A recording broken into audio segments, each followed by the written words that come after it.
Indifference means a lack of interest or concern. Being an indifferent person means being uninterested, lacking compassion, casual, and or not caring or taking action in an event that is happening around you. Indifference and neglect often do much more damage than outright dislike. Indifference is the strongest contempt. Remember, both your friends and your enemies will always be in the minority. The vast majority are always the indifferent, the lukewarm, who don't give a damn, and who consider you a waste of time. A society racked by plague is preferable to one racked by indifference. Indifference to evil is more insidious than evil itself. Many people today say of those who need help, "Oh, I'm so sorry, how sad." But compassion must be put into action. That's the difference between pity and compassion. Pity just feels sorry. Compassion does something about it. Put your nose into the Bible every day. It is your spiritual food, and then share it. Make a vow not to be a lukewarm Christian. Kirk Cameron. Lukewarm people think about life on earth much more often than eternity in heaven. To love God with all your heart, soul, mind, and strength is all-consuming and all-encompassing.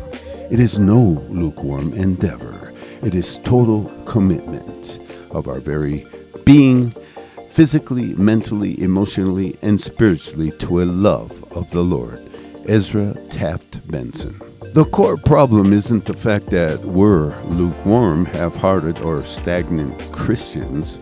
The crux of it all is why we are this way, and it is because we have an inaccurate view of God.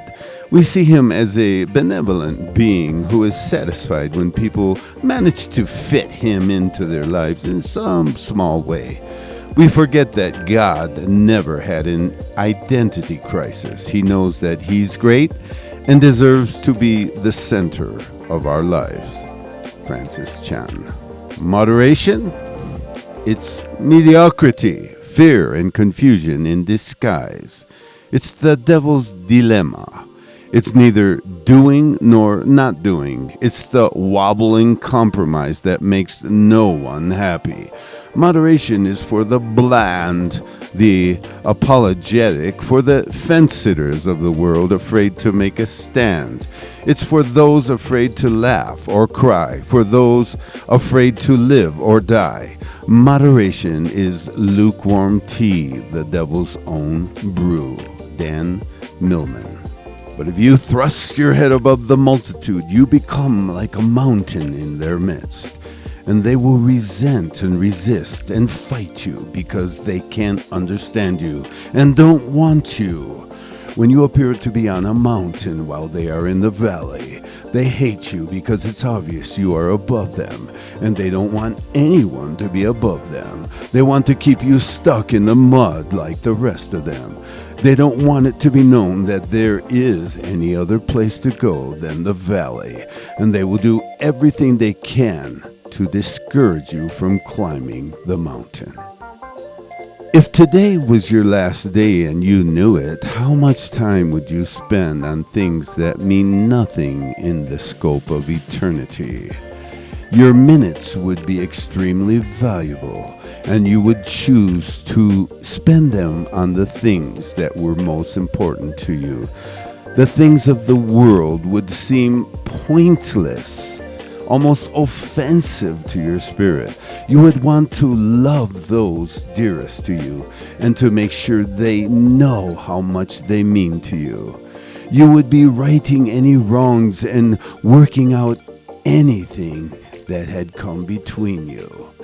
If you have ever come face to face with death or been with a loved one through a life-threatening illness and seen their priorities realign, you understand this. Everything becomes abundantly clear in those moments. The only thing that matters is love. Eternity is a long time to look back with regret that you missed the mark. And as the Bible says, some will be raised to everlasting shame and contempt. Read Daniel chapter 12, verse 2.